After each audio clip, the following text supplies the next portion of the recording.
Good morning, everybody. Let me tell you, March is roaring in like a lion right now. Yep. In fact, it may even get a little noisy on my phone here from the wind blowing across the microphone. Okay, so just kind of put up with it. But it is March 1st. Up here, we're expecting wind gusts that could exceed 50 miles an hour. That's not very good. And along with that, with the north wind coming off of an open Lake Ontario, what are we going to get? Snow squalls. Snow squalls. So it could be a little dicey later this afternoon. But for right now, it's 30-ish out there, but windy. Our psalm coming up for this Sunday is Psalm 19.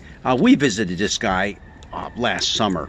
Psalm 19 is one of 3 psalms that have their focus or their emphasis on the law of Yahweh, basically the 10 Commandments. But you could really envelop the whole Mosaic law, which is big, huge chunks of Genesis, Exodus, Leviticus, and Numbers, and Deuteronomy. Okay, all those have a lot of the Mosaic law in it.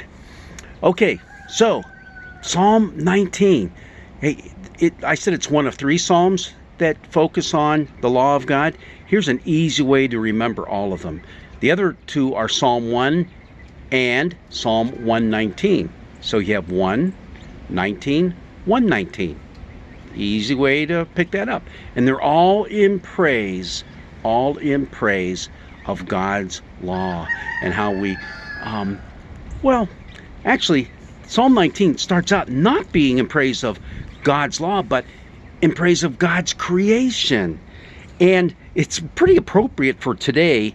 It says, the heavens are telling the glory of God, and the firmament proclaims his handiwork.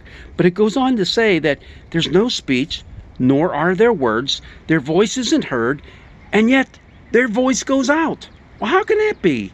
Well, what it's saying is nature doesn't use words. Nature uses itself to proclaim the glory of God. Hey, with this wind out here right now, that's happening. That's happening. God's glory. And now this is the first half of Psalm 19. It is in the a second part to that first half. It talks about the sun in particular, and how the sun is like a bridegroom rushing out of his tent that's set up there as he's getting ready for the wedding, and he just wants to jump for joy, right? And that's how the glory of God is displayed in the sun. His warmth, how it bakes the earth, it's just an amazing feeling, put it that way. There's lots of emotion and a lot of the sensory things going on in this psalm too. We hear, even though we don't hear words, we hear his glory, we feel his glory. It's pretty cool. And then when you get to verse 7, there's that sudden switch from talking about God's creation to the law that God gave us, the Torah.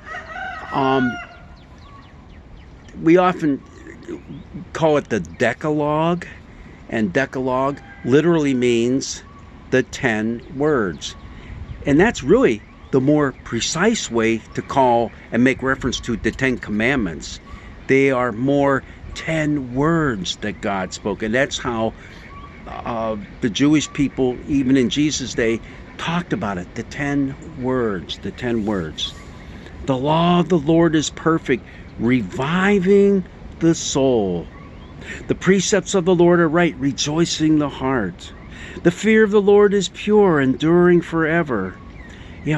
All these different ways. There's 6 different ways altogether that references made to the commandments, the words of God, and then there are 6 adjectives attached to that on just how wonderful that is for you and for me, for all God's people, how we are enriched by these words. And it kind of summarizes it at the end of, actually the whole verse 10, more to be desired than they are gold, even much fine gold, sweeter also than honey, and drippings of the honeycomb. Yeah. Whew. You know, gold, precious metal. Honey, so sweet, so good. I just love it on a piece of bread, some butter, and honey. Fresh hot biscuits from the oven, and honey. Good stuff, good stuff. The law of God is more to be desired than that, or gold. Come on, what can be more valuable, especially back in this day, than gold? How about this day, meaning today? Gold, very valuable. We should treasure God's words more than that pure gold and that good old sweet honey. But this is cool, and this ends the psalm. There's a recognition that even though God provides us with this beautiful creation all around us and also gives us his word to live by, there's the whole thing that sometimes we mess things up pretty good. So the psalmist ends on a note where it's kind of a supplication to God, a petition that he's praying out. Who can detect our errors? Clear me from hidden faults. Keep back your servant from the insolent, and don't let them have dominion over me. Then I will be blameless and innocent of great transgressions. So it's Psalm imploring God, or verses that implore God to give me help in those times when I need it, when those times I do fall short. And then you all know the very last verse. In fact, if I started reading it and stopped, you probably will even say the rest of it. Let the words of my mouth and the meditation of my heart be acceptable to you, O Lord, my rock and my redeemer. What a great way to end a psalm that gives praise to creation and gives praise to the Word of God. Well, enjoy your day.